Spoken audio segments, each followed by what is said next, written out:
where the drama starts. Lap 30, 8 laps to go. Sandobi hoping to take advantage of these lapped cars. Poleski dives onto the right side, very aggressive here. This is lap 4. The two Viceroys, Bill Frazier ahead of Matt Poleski. Frazier's off. Frazier hit the grass. You hit that tire wall, your day is done. Well, now it's lap 20. The Williams still trying to get around the Terrell team as he'll go around the left car and around Mills at the same time. At the same time, he's got the inside corner of Willie Red curb. Yes, he will. He will get him on the inside.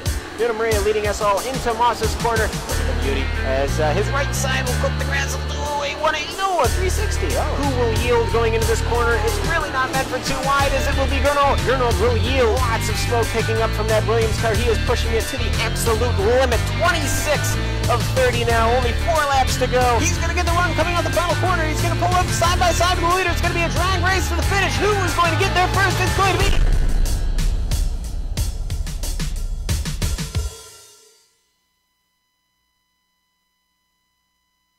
The lights are off and away they go. Extremely loose. He's managed to hold on. I think he missed the complete. That is crazy stuff. Freitas is on the grass on the infield floor. He slides through. He tags Richard Eck.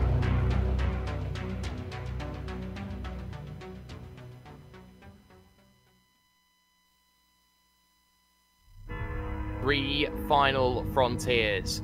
This is all that is left between drivers and titles. But there is not just one solo title to be aiming for, as there is so much more at stake. Both the iRacing official points and the CTC championships are on the line in the 10th round of the CTC Lotus 79 series from Donington Park, here on the Global SimRacing channel and on iRacing Live. Good afternoon, race fans, to the countdown to green and with a trip back to Blighty for yours truly. I am Mr. Hashtag Do You Mind himself, Jake Sperry, taking you through the ups and downs and everything in between. However, due to Sean lapping up a well-earned holiday, my partner in crime is none other than the Beswick 2.0, Joe Peak. I'm Jajam and will be on camera duty for this afternoon as the legendary Dougie of the Beard has provided cameras. But Joe, Donington has such a rich history with the European Grand Prix in Formula 1, the British GT Series, British Touring Cars, and today it plays host to some classic Lotuses. The national layout, though, strikes me as a very surprising choice for today, don't you think? It might be surprising for some, but I know if I was out there driving, I'd be much happier. The national layout chops off about half a mile, leaving the circuit at just under 2 miles long, or about 3.1 kilometers in metrics. That means there's only 10 turns to contend with today, and the downside is that it's a lot harder to overtake. But this is actually a pretty fitting place for the 79 crew. This track was first raced in the 30s before World War II when it was shut down. It slept for quite a few years before Tom Wheatcroft bought the land and reopened the circuit in the 70s. And that extra GP layout wasn't built until the 80s, so this shorter, faster version would be pretty close to what they would have ran in 78. And just like most proper old school tracks, it's got lots of elevation changes and a few nasty blind apexes. Because of that, I expect a lot of battles to rely on the driver ahead to make mistakes. But to really show us how harrowing a lap around here is, let's hop on board the GSRC Lotus 79.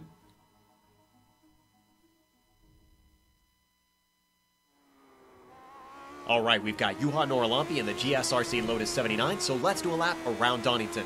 Redgate is going to be an excellent passing opportunity, but the ideal line is swinging it out here to the pit exit and trying to late apex the corner. With the rapid acceleration of these machines, it doesn't take long before you're flying through the crater curves. When it veers to the left, you want to hug the car all the way to the edge of the track to give yourself the widest line possible into the old hairpin. It takes precision to nail this bend, so expect a lot of dirt to get kicked up on the exit. Under Starkey's Bridge, you'll make this climb one long arc and then once again hold left for the optimal line through McLean's. The crest and the decreasing radius make this a frustrating corner to get right. After that, it's a short blast to Coppice where the apex is going to be blind until you're right on top of the turn. There's two parts to this corner, and the second half opens up significantly, letting you really keep your foot in it. Now we're on Starkey Straight, which will take us to one of the few good passing opportunities with the final chicane, but watch out for the tall red curves to the inside because this car will not like climbing all over them. Make sure and be smooth on the power, and hopefully you've now finished a lap around Donington.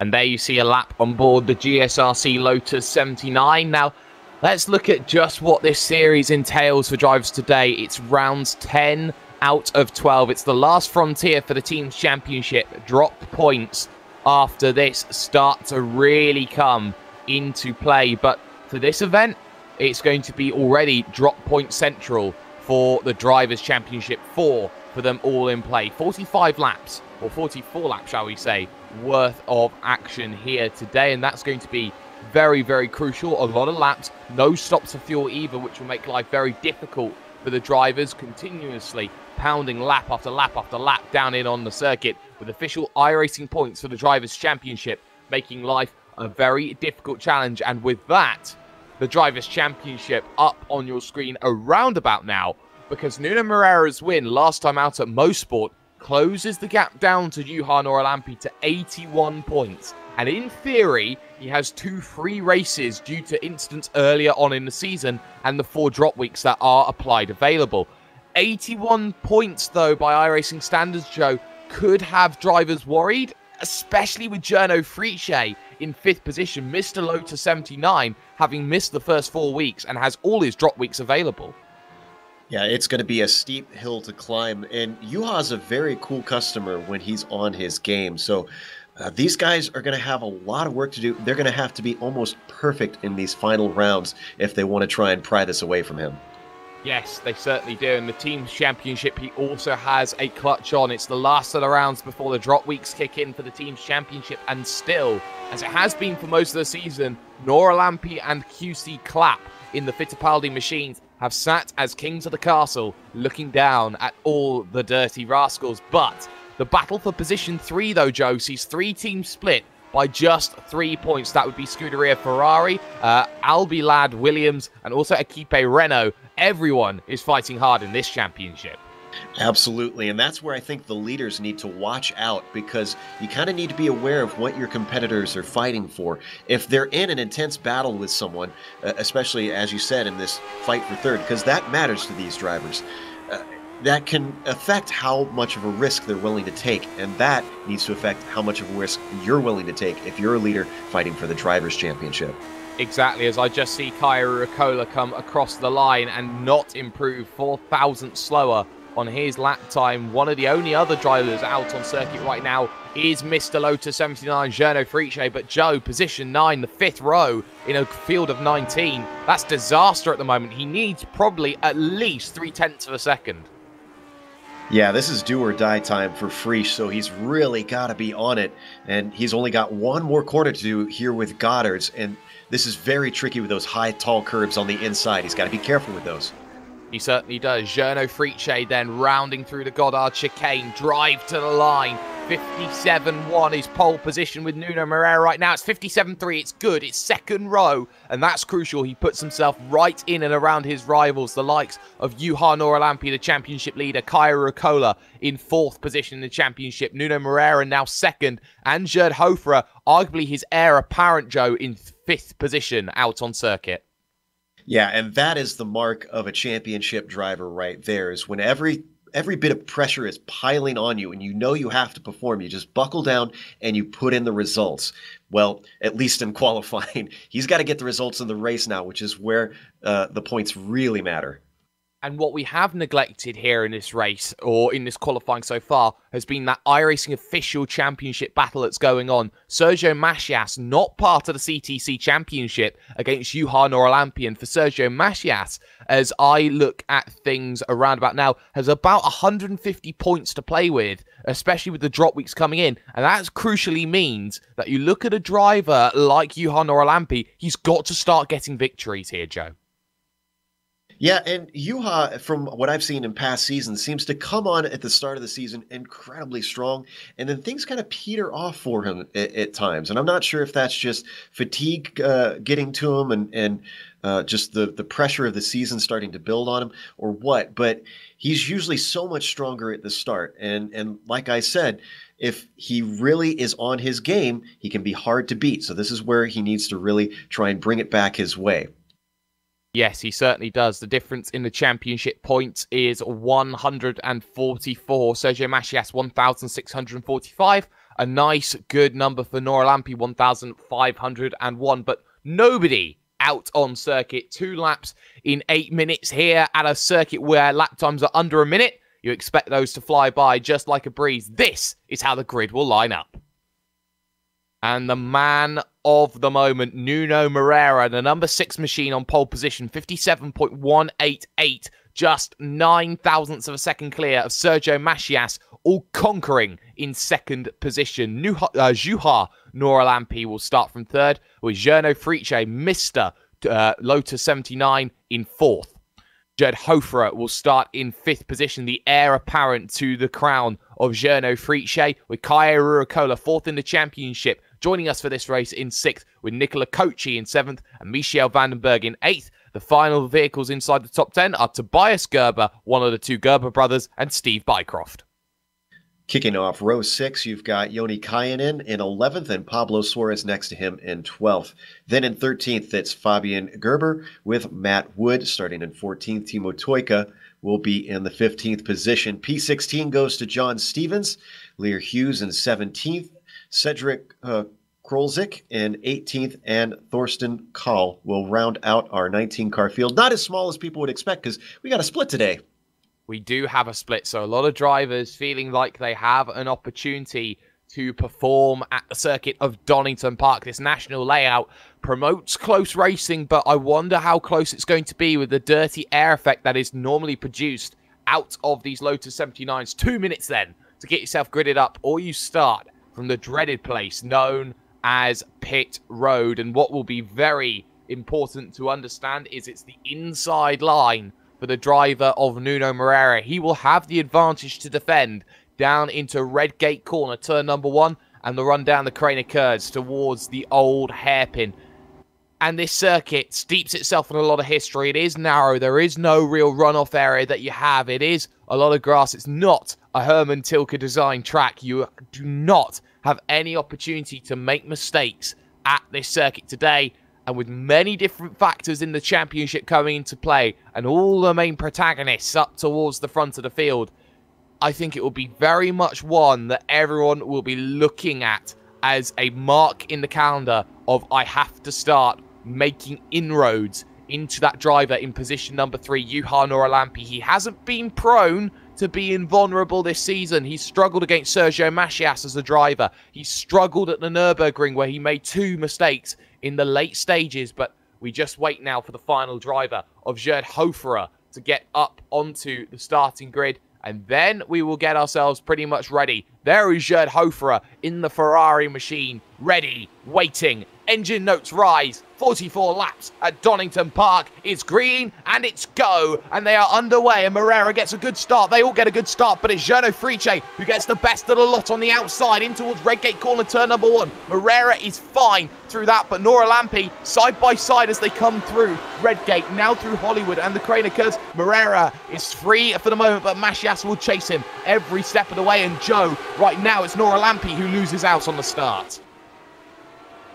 He's working his hardest to try and stay with these guys early on. I wonder if it's going to be terribly hard with the draft in these cars, with the weight coming off, trying to follow closely. There's some fast corners through here, and already you can see there's single file. We got a bit of battling back in 12th, and it looks like Suarez is the one that comes out on top of a bit of a melee.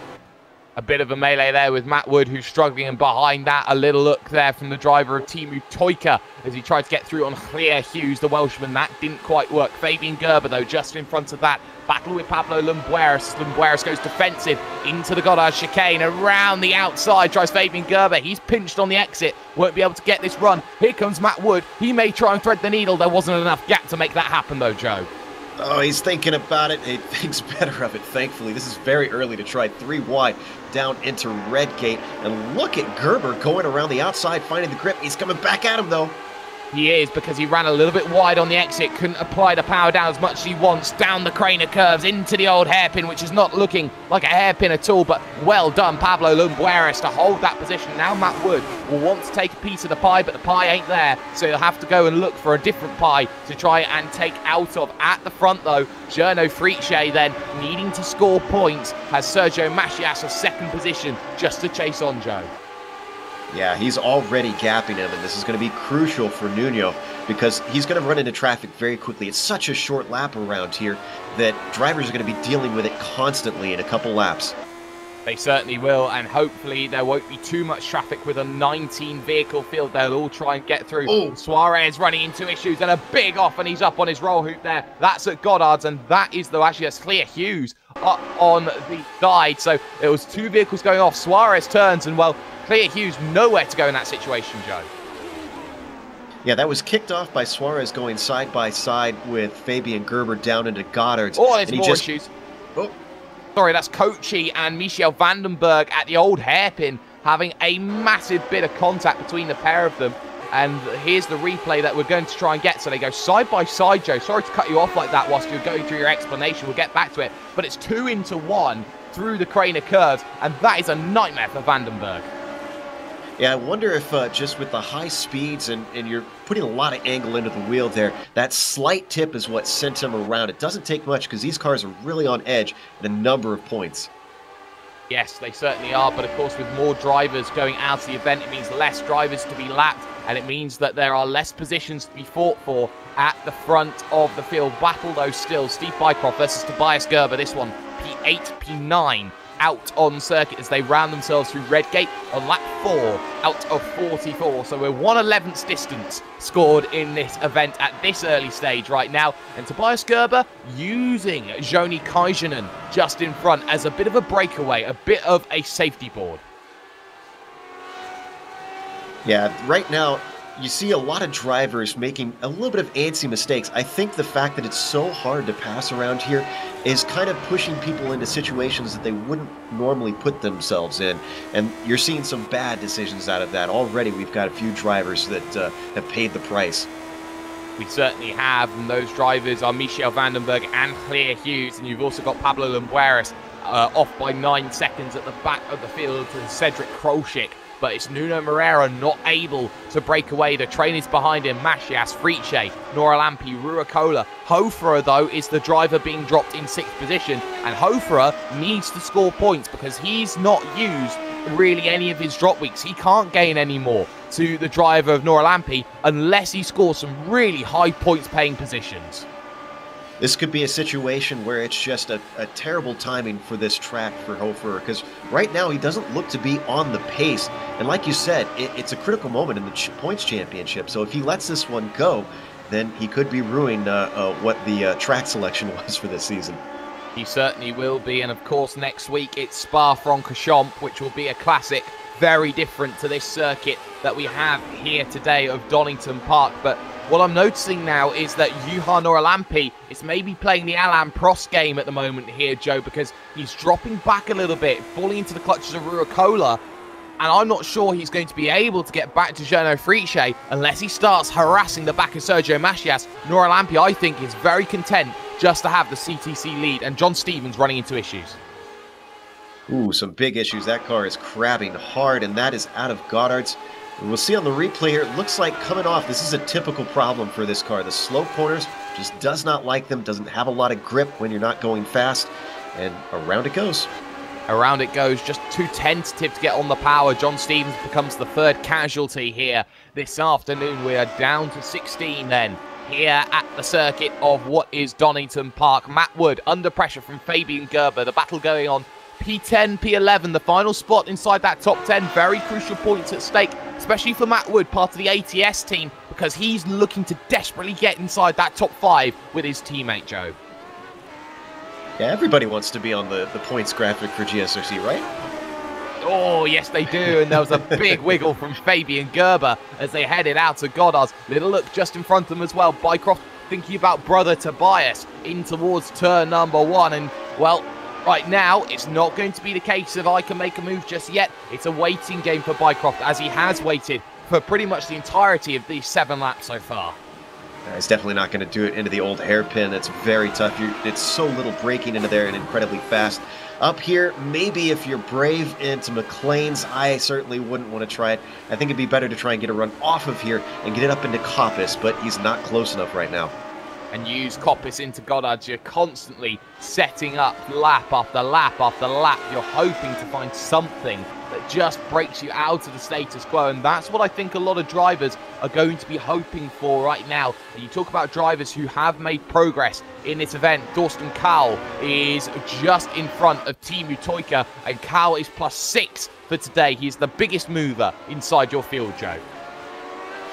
That's an impressive feat. Like we keep talking about, it's so hard to pass here, and we've seen that already just how difficult a time drivers are having trying to get inroads. That's because the braking distances are super, super short in this car. They certainly are, and when you have a lot of ground effect as well, it means that everyone is just working and using everything to their advantage, just gluing themselves to the road, using all the downforce that's available. It's not necessarily going to be a case of you're braking. There is a mistake, but there was a mistake actually from Thorsten Cowell as he came out of the old hairpin under Starkey's Bridge on the run up towards McLean's, and that wasn't going to be a place where Team Butoika was going to risk the vehicle. Maybe a Coppice if he's brave down the inside. I think he's going to set up this one then down the Dunlop straight on the run to Goddard's. Yeah, this is one of the longest straights, and he's nice and close. He knows that he's going to get a bit of a slipstream. I don't think he's close enough, though. This is going to have to take a wild dive, and you can see he's just going to stay in line for now. Maybe try and set him up, but it sounds like we got a battle in second. Yes, we do. Gerber side by side here with the driver of Matt Wood. Wood will lose that position to Fabian Gerber, but look at the run off the exit that Matt Wood's going to get. He thought about going to the outside at Hollywood, didn't have enough momentum to make that happen. He'll now chase him all the way down the Craner curves into the old hairpin and not able to make anything happen of it. Matt Wood loses the position. Fabian Gerber now needs to chase up to help his brother. Yeah, that was baby stuff for Gerber. Right now is going to be the harder task trying to get up to Steve Bycroft, who's in a battle of his own, so he's not going to be paying as close attention of what's going on behind him. No, and Steve Bycroft will be very much focused on trying to get past Tobias Gerber just in front. The gap when they last crossed the line was 0.6 of a second then between the pair of them. Bycroft shows the nose a little bit, says, yes, I'm here. I could make a move maybe if I wanted to in that situation, but not going to happen for Bycroft, who doesn't get a good run off the exit. Something I have noticed, though, Nuno Moreira has broken 1 second just to Sergio Macias. Macias has broken away from Prix. Nora Lampi has been broken as well, but Ruocola stays on Nora Lampi. This is the battle P4, P5 out on circuit. Yeah, Nora Lampi and Ruocola really the only exciting thing we've got up here. Everybody else is just kind of pacing themselves, it seems. I'm not so sure what you said earlier about Juha just kind of doing the Prost method here. Juha's method, at least from my experience, seems to be more of trying to push it and get up to the front as well as he can and then waiting for an opportunity to make that overtake. If he's waiting behind, I think this is legit pace problems for Juha. But you never know. He's a changed man. We don't call him the preacher for nothing. Maybe there's been a change of tack. You don't know until you get into the interview room and understand what has been going through a driver's mind. Still, Steve Bycroft tries everything to get to Tobias Gerber, but Gerber not having it the way that he would want it at this stage. Tobias Gerber would probably want to find Joni Kajanen just in front, and he was a tenth quicker on that last lap. But the big issue is he's carrying about Steve Bycroft, and that's only going to be affecting him because of the fact he's got to defend maybe into certain corners. And that's what you got to be careful of on where you're defending and also your exit. If you can park it on the apex well and deny the driver behind the opportunity to get that run, then yeah, it's okay to defend, but it's a very tricky game to play, especially in a car like this, which is so fast in the corners. Yes, and something that I did notice actually through that corner is you're seeing Steve Bycroft take much more shallower lines into certain corners in comparison to Tobias Gerber. And as such, he's just not carrying them enough corner speed to really use the advantage on the straights, which I think he has in terms of his setup ability here today, Joe. Yeah, I noticed that too in this corner, Goddard's last lap, that he really needs to work on those corner exits because that's where you're going to find the passes. Like I said, short braking zones, so coming off and passing them on the straight is going to be so much easier on you. It certainly is for Steve Bycroft in the number 9. Tobias Gerber just in front in the number 12 machine. Both of them are +1 for the day. You look at Tobias Gerber, he'd go back to net par overall. Bycroft would go +2 when it comes to the overtakes that he's been making. But in comparison to behind them, Fabian Gerber's not been closing up. So they've managed to gap and break for just this moment in time. And it's worth noting that Nuno Moreira at the front ran a 57.9 on that last lap. One of the only drivers, I think, to run into those 57s. In fact, a 57.9 again. He is really loving this circuit here today, Joe. Oh, he's in his stride now. He's dropping Sergio lap by lap. It's now up to 1.6 and growing. So this is a good sign for Nuno because, like you said, he's coming up to lap traffic pretty soon. Now, thankfully, we've had a couple drivers drop off, and we've got a bit of a smaller field with a split. So maybe won't be as hard as he could have feared, and things might be swinging his way with just the scenario kind of lining up perfectly for him.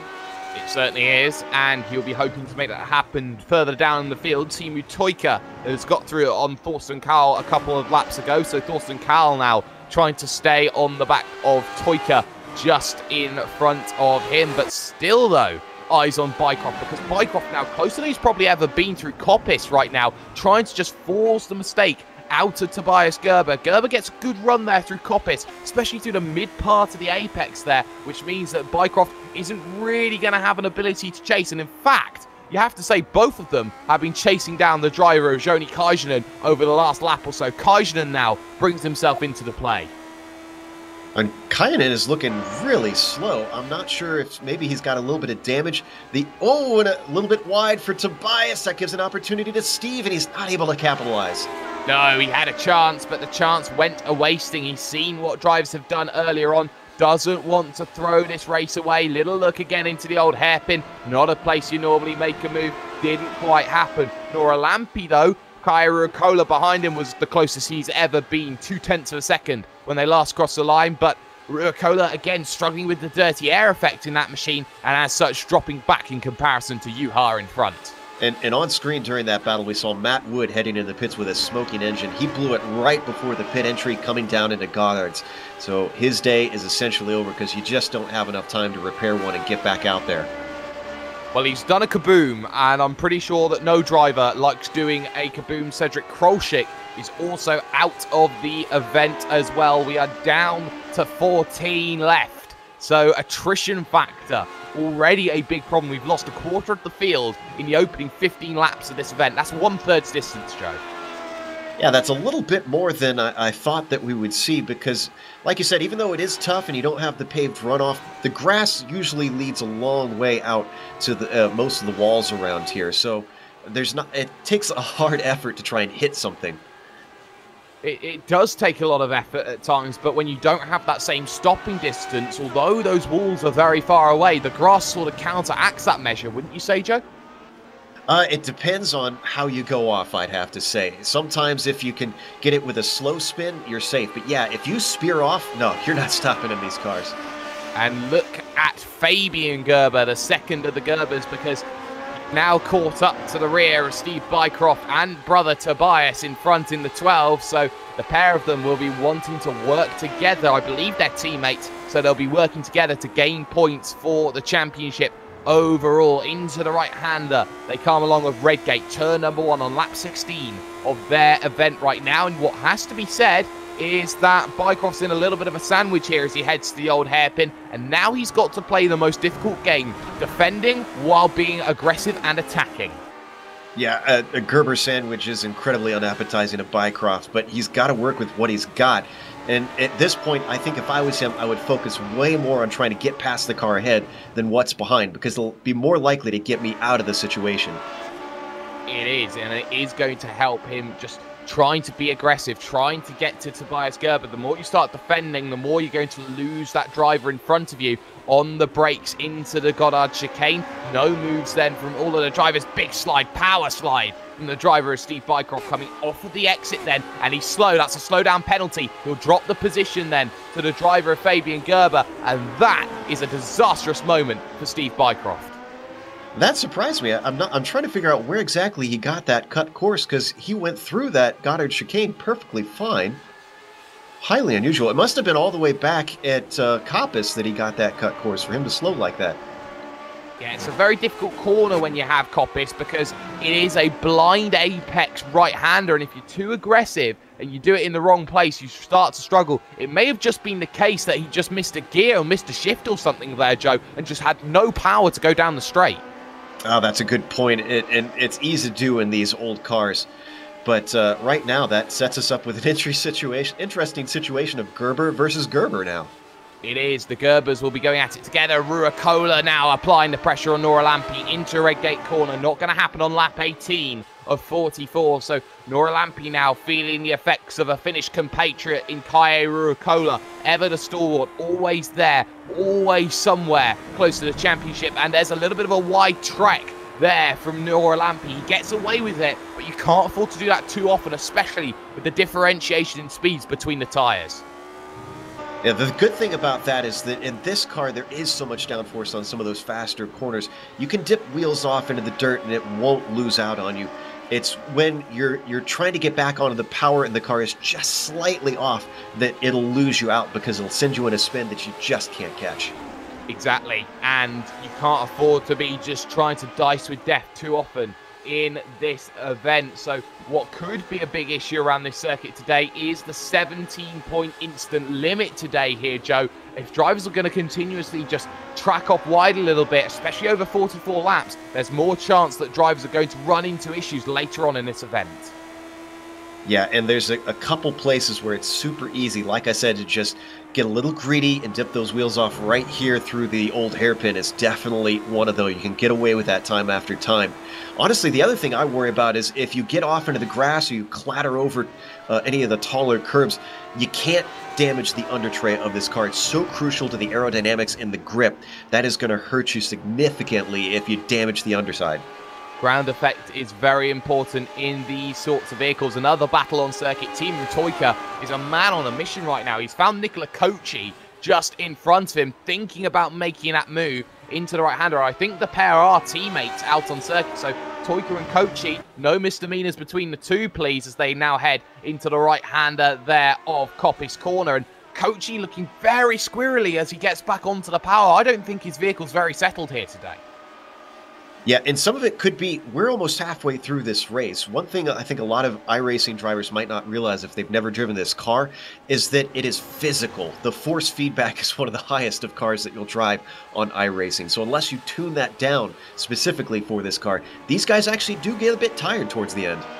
They certainly do, and they can't afford to really run into too many issues in this event. It's worth talking about the track conditions today. It's 37 degrees. What you'd say is it's very normal in terms of a racing acumen, and there's only a medium breeze that you could say today here, Joe. 12 kilometers an hour from the north, and there's an ooh. Sorry, that was Toika who had a big off coming through the old hairpin. He was just pushing a little bit too hard. I'm not sure if we could get a replay of it, but he did exactly what you talked about, of dipping the wheels off into the dirt, and he somehow caught it. That was miraculous. Oh, and you can see it was just when he was getting back onto the circuit there, Joe, more rather being off of it, because you just get that extra bit of grip, and then the vehicle just wants to spear you off and try and gain as much grip as possible. You almost call that slip effect, the same way that you get in rally vehicles. Yeah, well, it wasn't helped by the fact that the car was kind of bounding over some of the curbs coming back on. So just everything kind of came together to lose him the grip as we look back at Sergio. Now 2.3 seconds from Nuno. Nuno is just on fire today. He is, and he's looking to go back-to-back here on the Global Sim Racing channel. And that will be very crucial come the end of the season, that he's getting victories now that other drivers aren't. Jono Friche will be happy with third because he'll be gaining points on Nora Lampe too. But this is the crucial thing. Jono Friche missed the first 4 rounds of the season, Joe. That puts him at a better advantage than everybody else. But it means also for Friche, he can't make any mistakes, and he has been faultless all season long. Yeah, that sounds like the Journo. I know the way that he races. That's why he's so difficult to beat in most scenarios. Today doesn't quite have the speed to try and keep up with first and second, but sometimes you just kind of have to limit the damage and do what you can with the best that you've got. Yeah, that has been a trait that we have seen all season. Journo Friche maybe not having the overall raw pace, but still having that level of consistency. Off goes Tobias Gerber down at the old hairpin. He'll drop 2 positions because of that. Completely missed his braking point. He was nowhere near that apex. And you know what it was? I'm looking at it now. He started to lose the car under braking into the corner. So I'm not sure if it was just a little bit unsteady or what happened. That's usually not a spot where the car breaks loose. It may have been that he may have just ever so slightly clipped those wider rear tyres on the grass. That may have been something that was available, but yet again, it means that we have a Gerber sandwich here, but now it's Fabian Gerber in front, not Tobias. And that is a nice little position for him. That goes back to what I said in the intro. A lot of times in this track, it's not about being fast enough to try and make those overtakes. It's just being there and waiting for the car ahead to make a mistake.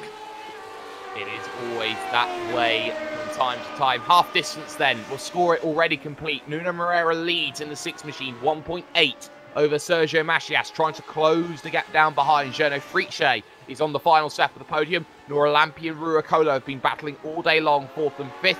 Gerd Hoferer, 6th. Kaisunen, 7th, with Fabian Gerber, Steve Bycroft, and Tobias Gerber rounding out the top 10 overall. Lap traffic now comes into play. Pablo Lumbueras is the first vehicle to be lapped. And he is the last car out there running right now in 14th. So not the day that Suarez once used to seeing him a little bit higher up the field. But it is a stacked field today, and he's going to pull over and let the car of Macias by easily. That was a good spot for that. It was, and well played actually there by Pablo Lumbueras. And you have to say, with the traffic that you get here at Donington Park, in fact in the CTC itself, that is always a place that you always look at as something good. Incident with Nicola Kochi though, as he's had contact with Teemu Toika at Redgate. Oh, sad to see for those two. Let's look at the replay. It was a good pass being set up by Toika, and actually was given the inside temporarily, but then Kochi just steers back into him.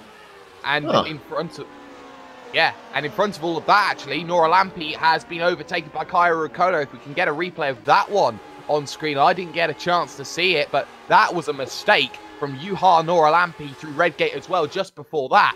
And that was just trying to get on the power, but the vehicle was never coming back to him, Joe. Redgate is one of those surprising corners because you would think that you could be able to get onto the power easily because you're fast enough through, but like you said, it's not the case, as it looks like we're not going to be able to find the pass. But like you said, if you get greedy, it wants to loop around on you. I did that a number of times in practice leading up to this.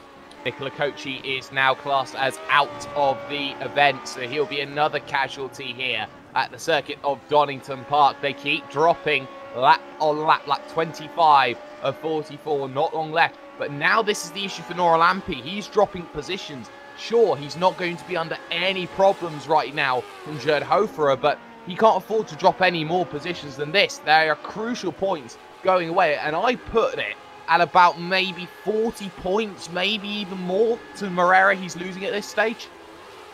It's hard to say without knowing the strength of field out here, although we can say that it's going to be a tall one.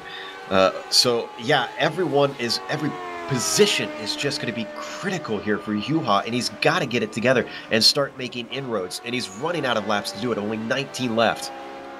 19 laps to go, not long to make things happen. Something I'm keeping my eye out on is Fabian Gerber, because he closed down 0.8 of a second on Joni Kaisunen on that last lap, brings the gap down to 0.8 of a second. Kaisunen being a little bit inconsistent. He pulls that gap out to about 1.5 seconds, and then suddenly Fabian Gerber comes straight right back at him with Steve Bycroft in tow. Yeah, and this is good news for Bycroft, because if those two fight, obviously it could make it easier to get one position or even two if he's really opportunistic and they set up a situation where he can try and sneak by. But it's kind of a slow pressure cooker right now. They're just barely catching him. And there's a let through from Fabian Gerber. That could be a slowdown because that happened at a very early point there in that area of the circuit. So that was an interesting one. Gerber lets through Bycroft, and Bycroft now is given the opportunity to chase Kaisunen. Yeah, it could have been another case where he cut Coppice a little bit too early, because that seemed like a very blatant slowdown, and I can't see Gerber lifting and letting him through thinking that Bycroft could cut the way through a Kaisunen for him.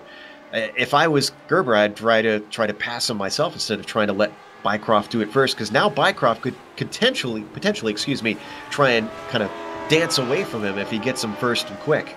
Exactly, and that's why you start thinking maybe it's a slow down penalty that he was having to deal with at the very difficult up the hill right-hander at Coppice to try and negotiate his way through. But you know, sometimes it doesn't work the way you want it to, but sometimes you just got to keep plugging away. Drivers like Sergio Macias, for example, 57.6 on that last lap was his quickest lap of the race, matched almost by Moreira, who did a 57.7. There were 6 thousandths between the two, but Macias now holds the fastest lap of the event.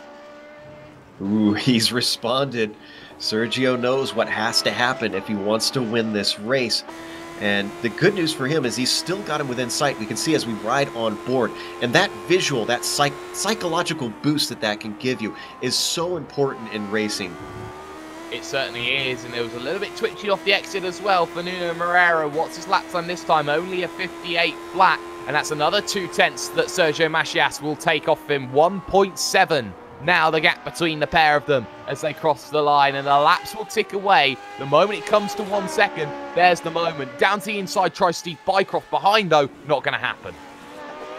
Just not close enough to try and get side-by-side into Goddard's. Not that you'd want to be side-by-side into Goddard's that often. He's going to have another run here. He's closing in on him, but it looks like Yoni's got him covered into Redgate.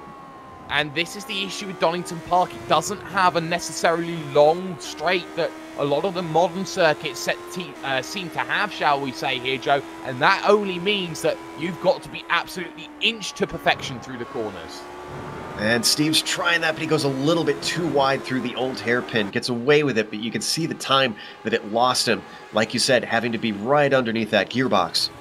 And most of that mistake there, Joe, came from being too aggressive into the corner. He got caught up all over that front curb, and that's what pushed him out wide. Ooh, a little wide, though, for Yoni. And is that going to be an opportunity for Steve? He's not close enough to capitalize once again. He's looking out. He's ducking out, and that's not really going to do anything. I think he's just trying to get into his head right now. And all of this is allowing Fabian Gerber back into the battle. The battle at the front, though. Macias has gone purple yet again. 57.690. The gap is down. It's 1.4 now between the leading two. And Sergio Macias is now starting to reel in the bait. This is where I'm curious to see how Nuno reacts to this, because if Nuno sees, and he's going to be aware of him closing in, is he going to push even harder? Is this going to make mistakes happen from Nuno? Because right now that's the last thing he needs. That's going to hand it over even easier. But at the same time, he can't sit at this pace because he knows he's going to lose the race if he lets him continue to close like that. And another 10th is knocked off. Now 1.3 between the pair of them, but this is the big thing. Now, for the first time, Nora Lampi is actually asking Sergio Macias to take positions away from Nuno Moreira, because that would help the championship tenfold for that driver in 5th position right now, all on his lonesome, unable to do anything now to really affect this event. Yeah, drivers are never best friends until you see one of them trying to take points off of your rival. In that case, suddenly you're best buds. Now, Nora Lampi, as we watch the Preacher, though, He's holding station in 5th. Remember, we were worried about his pace, and Hoffer has not been closing. He's a whole 4 seconds back. So Juha seems to be safe if he can just keep the mistakes out. He also hasn't dropped off of Cali, thankfully. So if something happens to Ruokola, he could still get that 4th back. Certainly could. So Nora Lampi will be looking to apply that pressure on Kaye Ruokola, another rival in the championship picture between now and the end. 1.1 now, the gap between Macias and Moreira struggling on the tyres late on in the stint. I could have been abusing them with the pace that he was running earlier on. These tires do last, but you can overheat them, you can overwork them, and at that point it's hard to bring them back. I wonder if that's what we're seeing and what has Sergio licking his chops right now. And the moment he gets within 1 second, he starts to use the draft. He starts to get himself back into play. Still though further back, Gerber, Bycroft, Kajanen. Kajanen's still holding station. And this is the proof here. The Murrayisms are coming into play. Catching's one thing, passing is most certainly another. As Bill Zahn likes to say, it's like milking a rooster. Catching them is the easy part. Now, Bycroft has shown to be a pretty cool customer today. He's really just capitalized where everybody else has failed, and I wonder if that's what we're going to see right here, if he's just going to rock up behind him, put the pressure on, wait patiently, and get Yoni later. Let's go to 4th, though. Let's go to 4th indeed, because Nora Lampi around the outside, teals it. Ruokola sends one down the inside, then side by side. Championship leader, championship protagonist then, down the Craner curves. And Ruokola gets a little bit of room, is on the outside track though. On the run towards the old hairpin, he decides not to dive one down the inside. And look at the better run. He'll try and get under Starkey's bridge on the run to McLean's. And Ruokola loses the position. Crucial for the driver of Nora Lampi. He's done it once. Can he do it again? He knows kind of his strengths and weaknesses at this point, but so does Juha. He knows where to protect a little bit better and try to keep Kylie back. So it's going to be a bit of a stalemate between these two, the way that they've been racing so far. And the weave happened on the straight there, the one change of action and back in. That was all down to Ruokola clipping those big anti-cut curbs at the final corner. That was the big worry, but the battle for the lead down to just 0.8 of a second now. Machias slowly reeling it in when they cross the line, Joe. 10 laps to go. Oof, does he have enough to catch him and then also pass him like we just talked about? He has been reeling him in. Nuno's trying to respond. He's trying to limit the damage here. But within reason, he can't push the car too hard, like I said earlier. And Sergio, he's going to have a hell of a time trying to get by him on a track like this. And Steve Bycroft has lost the position as well to the driver of what was Fabian Gerber. He let him go on the run to Goddard. So that was a very interesting situation. Pays the favour back. Replay up on screen of that one. And that's an interesting one, paying back the favour, feeling he's not the quicker driver maybe there, Joe, because I didn't think he cut Koppis very well. Yeah, he almost immediately pulls over and then lifts. Maybe it's a case of wanting to fight for another day, thinking, oh, he's got a run on me, he's right on top of me. Let's not go too wide through Goddard's and just let him through, and then I'll get him back later. And Nuno Moreira sets his fastest lap of the event, 57.638, would have been the fastest lap. But look at that, Sergio Machias, 57.621, takes the purple back again after just 0.8 of a second difference out on circuit. So Machias is forcing the absolute limit, the very best, out of the driver of Nuno Moreira. Behind that, though, Ruokola right now still looking to affect Nora Lampi close within 0.2 of a second. This is the sort of gap he needs now into this right-hander, but look at just how much more apex speed is carried by the driver of Juha Nora Lampi, but it's better on the exit here from Ruokola. The weave starting to begin. Thought about going a second time, not going to do it. I don't think that's a weave for a defense. I think that is trying to snake him out of the draft because he knows he is really close right now, and that is the longest straight we've got here.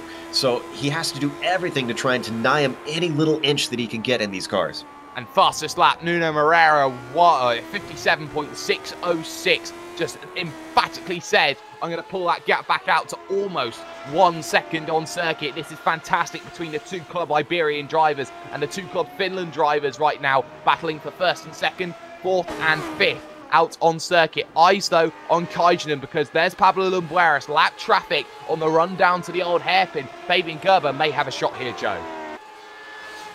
Yeah, let's see what he does as they come up to that old hairpin. Again, not really a good passing opportunity. It depends on where they catch Suarez and if he causes them to trip over each other.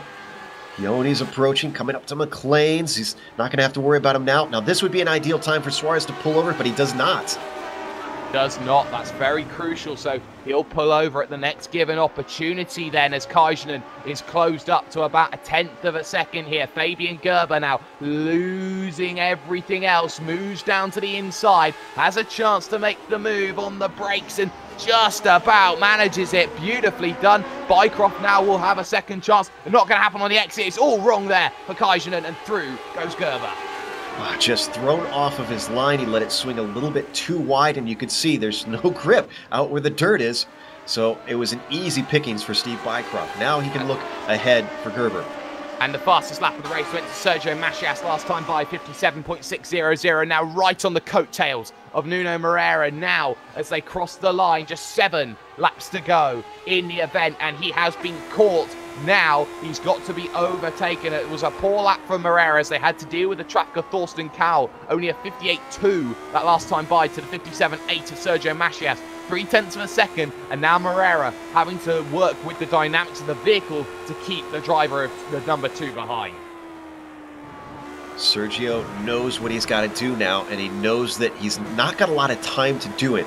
So at this point, patience can be thrown a little bit out the window. Yeah, he can wait for a good opportunity, but again, he has to go on the attack at this point because, like we said, limited opportunities to pass around here mean that you really can't let too many of them slip through your fingers.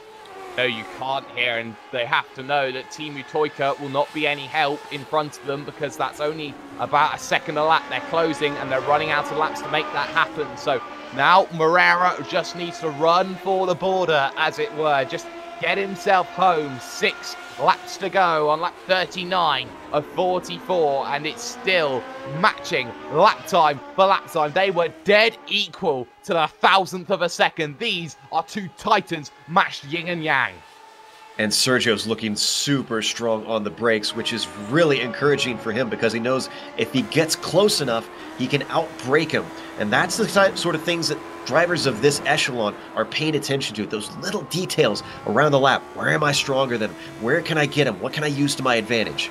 And there was a mistake into the old hairpin that was very crucial for Sergio Macias. Dropped 2 to 3 tenths of a second on the exit alone, and Ruicola completely off of Nora Lampi now, so that battle goes away. A mistake by Ruicola costs him a chance at taking points away from the driver of Nora Lampi.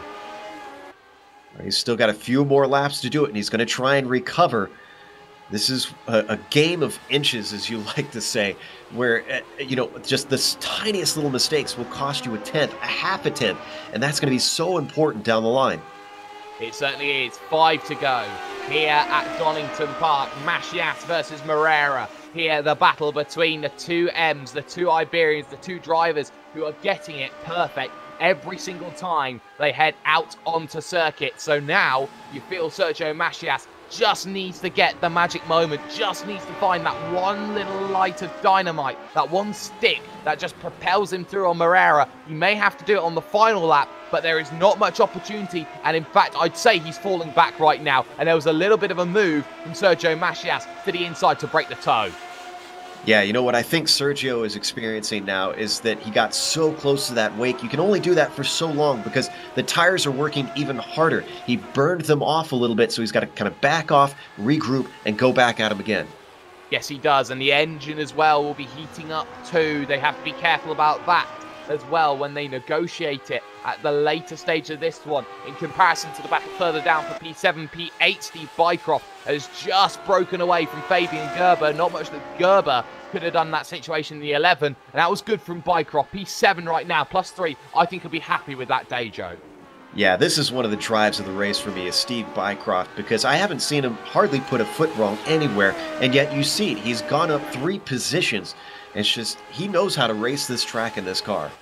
And Macias is missing apexes, and it's starting to fall away from him a little bit. With just 3 laps to go, has he taken too much out of the vehicle by getting to Nuno Moreira? Again, a slight missed apex through Goddard's. Moreira just ever so composed as he goes through and sets his lap time. Another 57.6, 57.9 that time from Sergio Macias. The gap is up to 8 tenths of a second, and Moreira is breaking the spirit of Sergio Macias. Yeah, that's, as Sean, who I'm stepping in for today, likes to use that American Oval anachronism, that you just use up your stuff if you fight too hard early on. He didn't fight too hard early on as he dips his wheels off again, but he's paying the price for how hard he was pushing. On the flip side, is he saving the iRacing Championship points, not wanting to get himself into a very late battle with Moreira and potentially cost him so many points? I can't see Sergio giving away a win. If I know any driver of his level, they want to finish P1. Sometimes they do, but sometimes it's not necessarily the result that gets them there. In the end, 2 laps to go for Nuno Moreira to hold on. One mistake could be so costly, and it seems at the right time he has found the form. Now it's looking more 9 tenths of a second out on circuit. You talk about where Nora Lampi is in comparison. 4th position's good, but I don't think it's quite a cigar for Nora Lampi. He's losing the time to Friche and to Moreira, and that's crucial, Joe, for the championship. Well, Juha, thankfully, at least got that 4th back, and he's got to be glad for that. In fact, he's dropped Cali at 2.5 seconds, so he can breathe a little bit easier in these final laps and just worry about keeping a nice steady pace to the line.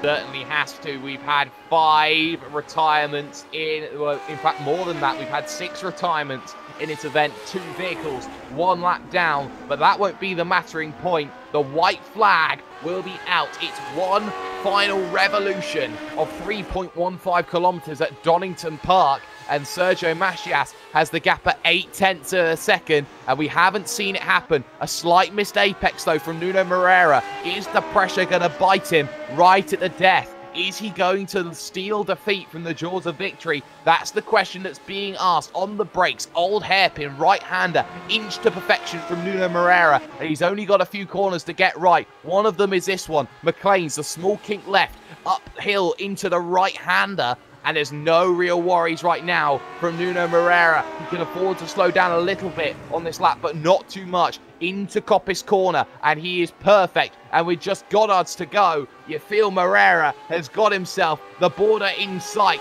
And surely he's going to take points away from Nora Lampe and go back to proverbial back in through the final corners, and no worries at all. He will be chased all the way to the line, but it will not matter. Moreira takes the victory. Light to flag. No one was going to take it away from him at the end of what was a fantastic event, and we still got battles going on with Bycroft and Gerber. Yeah, Bycroft has less than half a second ahead of Gerber. I'm a bit surprised that he allowed him to close up as close as he has. I don't think that Gerber's going to be able to get him unless Bycroft makes a big mistake in this final quarter. Let's see what he does over the curbs. Those are going to be the big danger. He is clean through. This is Bycroft's. That is Bycroft's, and what a good 7th it is from him. Gerber will +5 as well. He'll be very happy with the event that he has pulled together right now, but the championship takes a turn in the favour of the protagonists, and soon they will become main characters. Come now towards the end of the event. Everyone over the line. We're going to step aside for a short moment. When we come back, what I like to call a post-race show here on the Global Sim Racing channel and on iRacing Live. You're watching the CTC Lotus 79 series.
Welcome back, ladies and gentlemen, to the Classic Teams Championship, the CTC, the Lotus 79 Series, Donington Park, all wrapped up. And what a fantastic finish it was to a truly fantastic race overall. And well, this is how everyone managed to finish up in this event. Well, it was close, but close is no cigar for the driver who finished second. Nuno Moreira comes home with a 0.2 of a second victory over Sergio Macias. The iRacing Championship points leader, Jono Friche, will have a very quiet race, but one where he takes crucial points away in third position. Juha Noralampi will be ruining missed opportunity in fourth place, with Kairi Rucola finishing fifth. Gerd Hofera, the heir apparent to Jono Friche, in sixth position overall, with Steve Bycroft a great drive to seventh, Fabian Gerber, Joni Kajanen, and Tobias Gerber, the second of the Gerbers, finishing in 10th. Then in 11th, you've got Timo Toika, with Thurston Call being the first car a lap down. Pablo Suarez finishes in 13th, Nicola Kochi in 14th. Matt Wood did not have a good day, finishing in 15th position. These are cars that DNF'd. Cedric Krolchik in 16th, with John Stevens in 17th. P18 went to Michelle Van den Berg, and Lear Hughes comes home in the final spot. 19 vehicles then, not necessarily all finishing, but still providing a very good race as well. Post-race interview time now. Joe Peak standing by with your race winner, Nuno Moreira. Nuno, congratulations on the win, but it certainly was not easy. Coming towards the end of the race, Sergio was really reeling you in. Was that you managing your pace, or was he just playing faster than you? Nuno, do you got a copy? Sounds like Nuno is still celebrating a little bit, so we'll give him a second, Jake. But, man, the end of that race was intense. Not what I expected with the way that Nuno was peeling away from the field in the early stages. But you have to look at the final laps that Sergio Macias was actually pulling in here.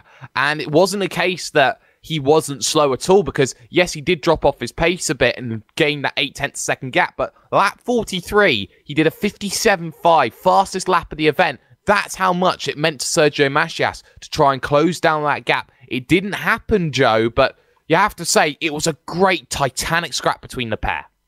Oh, I enjoyed that one, definitely. Hey guys, can you hear me? And hey, Nuno's here now. He's put down the champagne and joined us. Nuno, congratulations on the win. And I'll go back to my original question. Were you just managing your pace towards the end when Sergio caught you, or was he just playing faster than you?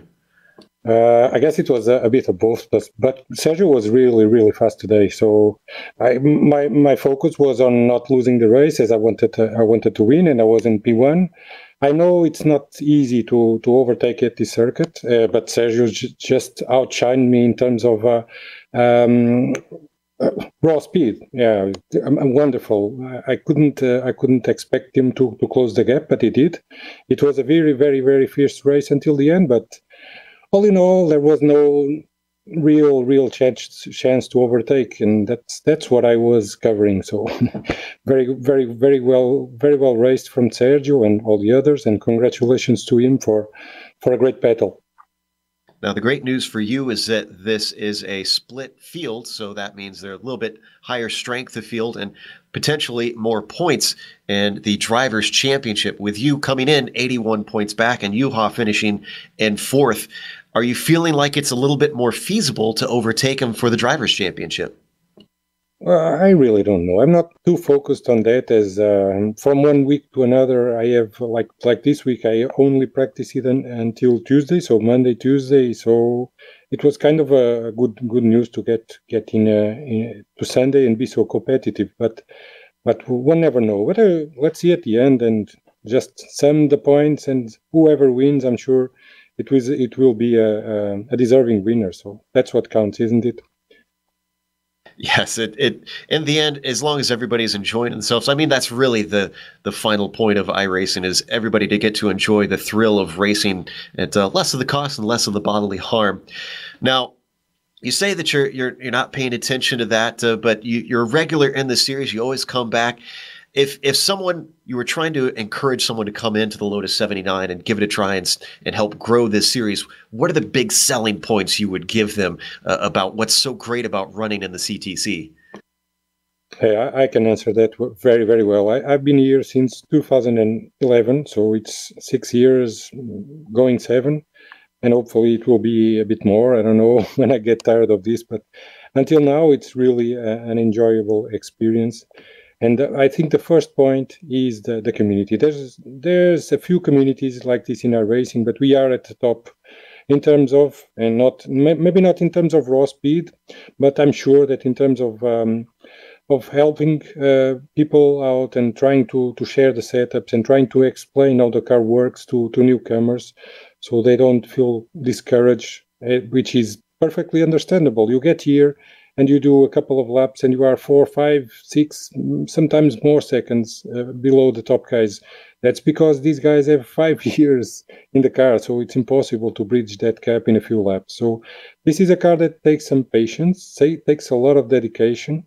But if people are able to, instead of plug and play cars, like, I'm not telling it's bad, but it's easier to pick up a GT3 than a Lotus, or I don't know, a GTE car, all those modern cars. This is a very special car with very special characteristics that you don't find in today's races. So it's a travel to the time when racing was actually racing, and it's an homage from us to that era. So I know that this appeals to like more grown-up people, like 30 plus, 40 plus, 50 plus.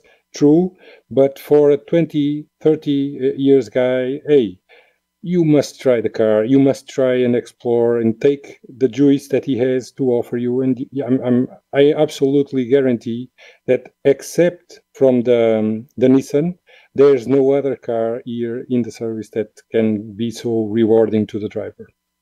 Yeah, absolutely. A driver's car. It's exactly how I would describe it. And I can attest to what you said about the community really being welcoming, because I had to get a set to try and practice to commentate on this one and get familiar with how it runs. And, well, I only had one other person in practice, and that person immediately gave me a set when I said I didn't have one. So there's that. Next round is going to be at Spa, and a lot longer straights, a lot longer track, higher speeds. Do you think it's going to be harder there to fend someone off than it is here at Donington? Absolutely. I've been in great racing in Spa. It's like I'm going into my comfort zone. So Spa and Monza are the speed tracks where I really love it. So I'm looking forward to those races. Absolutely, truly exciting racing there. Both to the last two tracks, and Spa is a special one. Absolutely. So let it come. I know that the people will be really, really fast there. So it's going to be so awesome. I don't know. Great finale. I'm looking forward to it. Again, congratulations on the win, and we look forward to seeing you next week. Thank you, guys. See you next week. Bye-bye. Jake?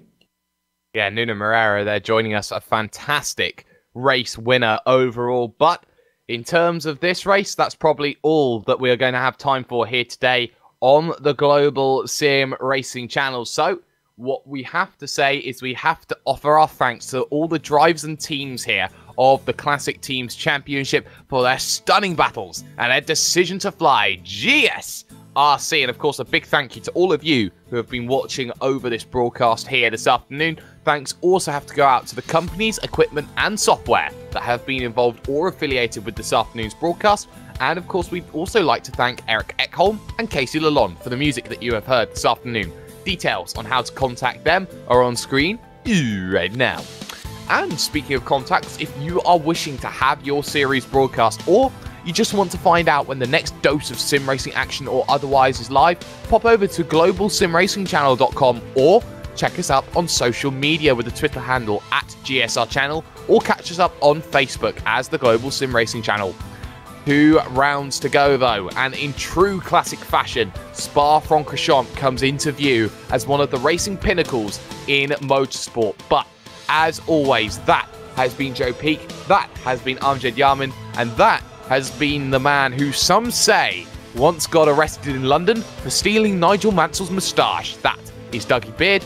I have been #YouMindJakeSperry, and well, everyone wants to be a survivor in this series, but the sole survivor may just have been Nuno Moreira as he takes the title and the challenge over to Juha Noralampi. Remember, race clean, race hard, and we'll see you on the track.